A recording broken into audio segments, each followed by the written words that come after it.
नमस्कार, स्वागत है आपका द न्यूज़ लॉन्चर पर। मैं हूं अशोक वानखेड़े। लेकर आया हूं आपका अपना कार्यक्रम द डायरेक्ट हिट।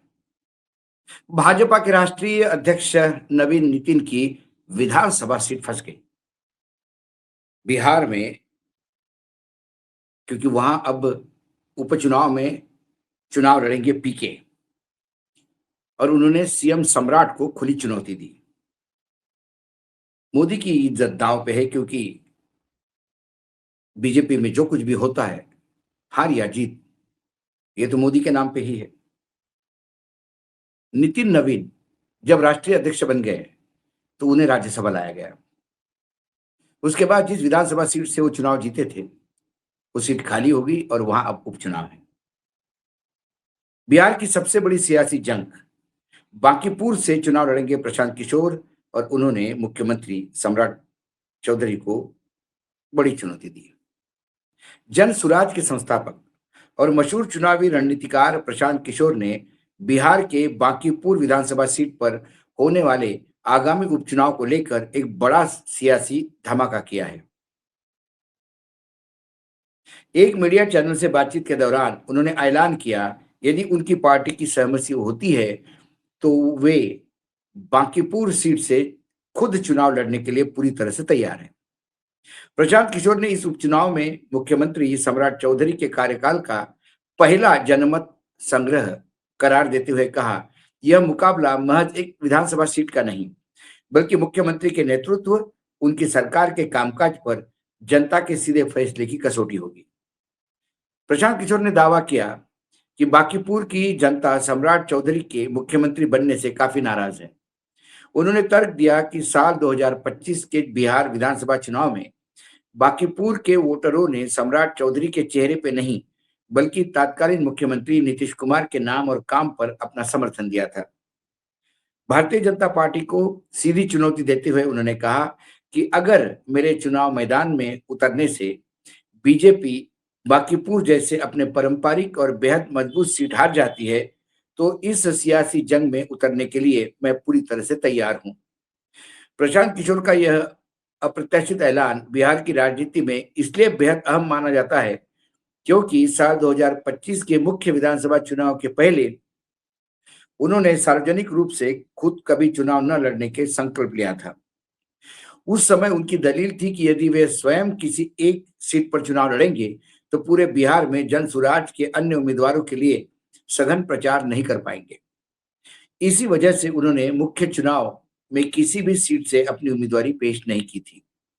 पिछले साल हुए बिहार चुनाव विधानसभा चुनाव में पहले ही प्रशांत किशोर ने यह संकेत भी दिया था, अगर वे भविष्य में कभी चुनाव मैदान में उतरते हैं तो अपने गृह क्षेत्र करगहर से लड़ सकते हैं।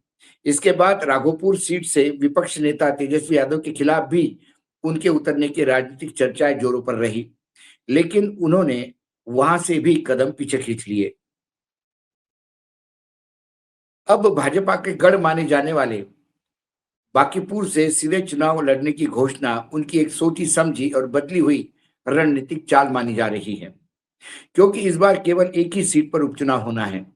ऐसे में वे खुद मैदान में उतरकर अपनी व्यक्तिगत राजनीतिक ताकत और स्वीकार्यता को आजमाना चाहते हैं। जाहिर है कि यदि प्रशांत किशोर बांकीपुर सीट से चुनाव लड़ते हैं तो मुकाबला केवल पारंपरिक रूप से भाजपा बनाम जनसुराज तक सीमित नहीं रहेगा।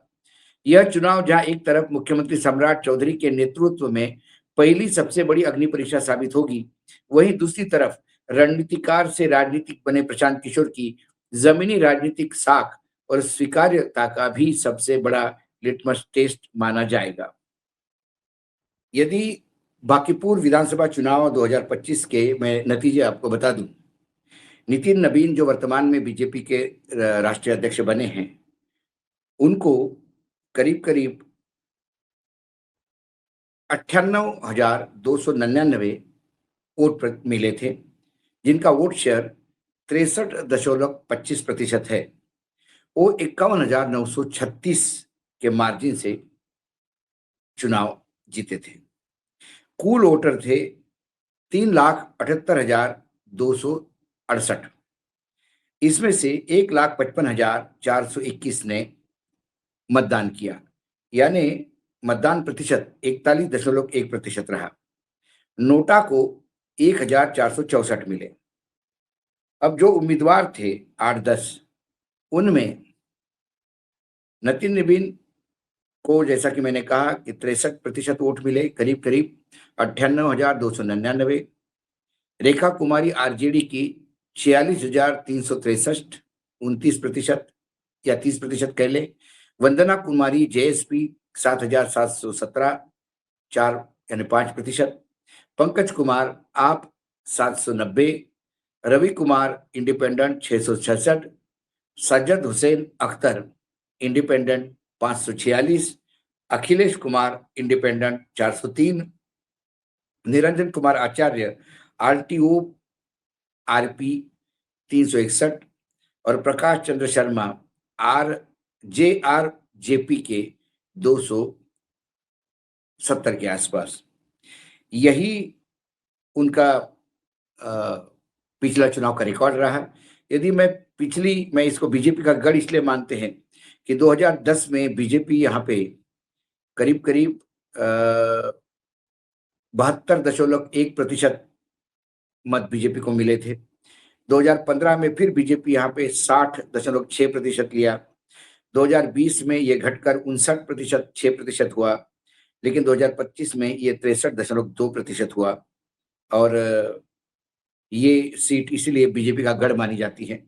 अब इस सीट पे क्या देखना ये है कि ये अकेले चुनाव लड़ रहे हैं कि इन सारे पूरा इंडिया गठबंधन को पीछे से समर्थन करेगा, या फिर आरजेडी इसमें चुनाव मैदान में उतरेगी और आरजेडी के साथ इंडिया गठबंधन यानी कांग्रेस, लेफ्ट, ये सारा कुनबा होगा। सम्राट चौधरी को भी यहाँ पे ये सीट जितवानी होगी। प्रशांत किशोर अकेले लड़ रहे हैं। प्रशांत किशोर का एक चेहरा है, वो स्ट्रेटेजिस्ट माने जाते हैं, लेकिन अक्सर हमने ये देखा कि जो बेहतरीन क्रिकेट कमेंटेटर होते हैं जरूरी नहीं कि अच्छे प्लेयर हो। आजकल तो प्लेयर कमेंट्री करने लगे, लेकिन पुराने जमाने में जब रेडियो का समय था तो बड़े बड़े अच्छे कमेंटेटर वो सिर्फ कमेंटेटर या राइटर थे, वो अक्सर क्रिकेट प्लेयर नहीं हुआ करते थे। तो किसी के चुनाव का प्रबंधन देखना, किसी के चुनाव का पूरा प्लानिंग तय करना और वास्तविकता में चुनाव लड़ना, ये दो अलग अलग बातें हैं। इस बार वहां डबल इंजन की सरकार होगी और अक्सर बाई इलेक्शन में सरकार के खिलाफ बहुत ज्यादा क्रोध नहीं हो तो बाई इलेक्शन में सरकार सत्ता में जो होते हैं वही चुनाव जीतते हैं, हमने अक्सर देखा। लेकिन ऐसा भी हुआ है कि बाई इलेक्शन में लोग हारे भी हैं सत्ता पक्ष के। इस बार नीतीश कुमार को मुख्यमंत्री नहीं बनाना, मुख्यमंत्री पद से वो राज्यसभा भेजे गए। उसका जो जनाक्रोश, तथाकथित जनाक्रोश है, वो वाकई जनाक्रोश है या सिर्फ अखबारों में ही छपता है या मीडिया में ही इसका डिस्कशन होता है, ये भी सामने देखने को मिलेगा। हालांकि जनता दल यूनाइटेड अब पूर्ण रूप से बिहार में बीजेपी के ही एक प्रकोष्ठ बन चुकी है। कितने लोग उसमें खुल के सामने आ जाएंगे या नीतीश कुमार को मुख्यमंत्री पद से हटाने के बाद कुछ चहल पहल दिखाई दी गई थी, लेकिन अब सब शांत है। सम्राट चौधरी का पोल मैनेजमेंट और उनको यदि ये चुनाव उन्होंने भारी तादाद से यानी नितिन नवीन से भी ज्यादा या 63% के बजाय यदि वो 70-71% यदि वोट ले लेते हैं, तो फिर क्या हम ये माने कि एक ही उपचुनाव ने ये साबित कर दिया कि नितिन नवीन ही का अभी भी होल्ड है वहां पे, क्योंकि नितिन नवीन वहां जरूर जाएंगे चुनाव में और राष्ट्रीय अध्यक्ष खुद कहेंगे कि मैं अब राष्ट्रीय अध्यक्ष हो गया हूं तो मुझे यहाँ पे मतदान देना। वो बीजेपी का गढ़ माना जाता है। क्या बीजेपी के गढ़ में कोई सेंध लगा सकता है? और इस समय जब चुनाव आयोग से लेकर तमाम सारी संस्थाएं उनकी मददगार के रूप में साबित हो, मतलब हमेशा साबित हुई है मददगार और हमेशा साथ में रहती है। कुल मिलाकर ये उपचुनाव थोड़ा इसमें तड़का लग गया जब पीके ने कहा कि हम चुनाव लड़ रहे हैं, क्योंकि बाई इलेक्शन ये तो क्योंकि गढ़ है बीजेपी का तो वहां बीजेपी का जितना करीब करीब निश्चित ही है। लेकिन पीके यदि सिंगल इंडिविजुअल सीट खुद लड़के निकाल लेते हैं तो फिर वाकई लोग उनके चुनाव प्रबंधन का लोहा भी मानेंगे और कहेंगे कि ये बिहार में कुछ क्रांति ला सकते हैं, क्योंकि पिछले इलेक्शन में जनसुराज पार्टी का कुछ खास प्रदर्शन दिखाई नहीं दिया। सबसे पहले जनसुराज पार्टी ने बिहार में बाई इलेक्शन नवंबर 2024 में लड़ने का प्रयास किया। 13 नवंबर 2024 को अ, जो 4 सीटों पे चुनाव हुआ था, उसमें बेलगंज, इमामगंज, रामगढ़ और तरारी, इसमें उनका वोट प्रतिशत तब अ, बेलगंज में 10%, साढ़े 10% के आसपास, इमामगंज में 22 एससी कॉन्स्टिट्यूंसी थी, 22.46%, रामगंज में 6.30% और तरारी में बहुत ही बुरा स्थिति थी, जहाँ पे 3.48%। और जहाँ तक बिहार असेंबली इलेक्शन का है, 2025 में जो हुए, 18 सीटों पे चुनाव लड़े थे। 18th असेंबली, सॉरी, माफ कीजिएगा। उसमें इनका ओवरऑल वोट परसेंटेज 3.44% रहा। कोई खास नहीं, पहला चुनाव है जनरल इलेक्शन का।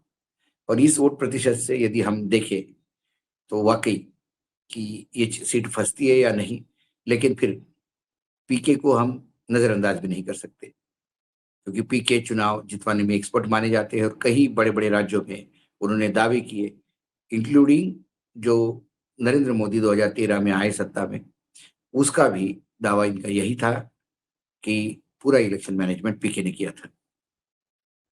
तो देखते हैं क्या होता है। अभी तमिलनाडु में भी पीके का नाम उछला था। कहते हैं विजय ने पीके का ही ज्ञान, पीके ने ही ज्ञान दिया था विजय को और उसी के ज्ञान पे विजय चले। ये बहुत सारी बातें हैं, लेकिन दूसरे को ज्ञान देना और खुद चुनाव लड़ना, मैं बार-बार कह रहा हूँ, बहुत डिफिकल्ट है। हमारी सबकी नज़र होगी और जब भी नतीजे आएँगे इसका एक विश्लेषण फिर करेंगे। आज इतना ही, कल फिर आता हूँ किसी विषय के साथ। तब तक के लिए नमस्कार। देखते रहिएगा न्यूज़ लॉन्चर।